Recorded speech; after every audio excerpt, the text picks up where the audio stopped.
Happy Wednesday, everybody. So instead of between two ferns, we've got deep thoughts from under the yucca tree. So if you've been to the studio, you know that I'm forever asking people where you are between 1 and 10, 1 being resting, 10 being maximal effort.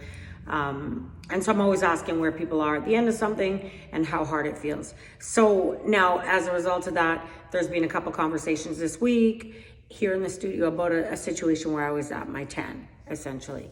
So when I lived in London, I had the opportunity to raise money and take part in a fundraiser for The Big Issue, which is a magazine that helps support and is a resource for the vulnerably housed. So if you've been to London, you've seen them on the side of the street selling this magazine.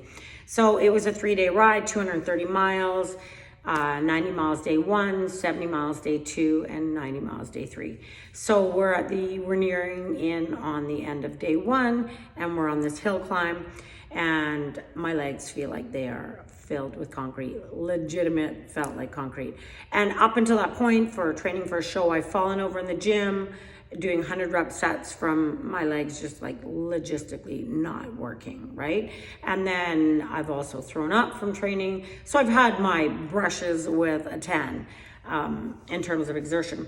So on this day, when my thighs were filled with concrete, I had this epiphany moment where I was like, well, this is it. Like, this is as hard as it could possibly be. So it's actually easy because I've arrived at my full effort, and this is as hard as it's gonna get. And I remember the scenery, I remember everything around me and what it looked like there in the south of England on this beautiful hill. So my question now is, when was the last time that you went to an edge where you remember exactly what you were thinking, what you were feeling, with acute definition of what it looked like around you and how it felt? And maybe it was here, which would make me super happy. So if you haven't done that, why not?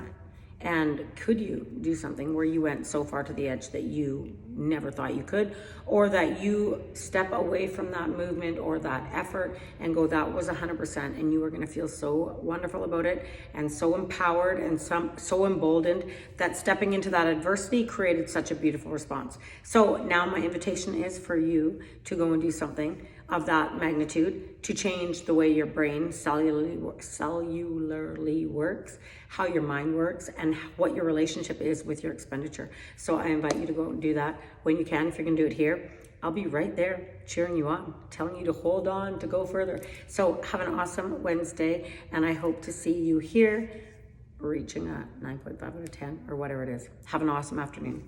Peace.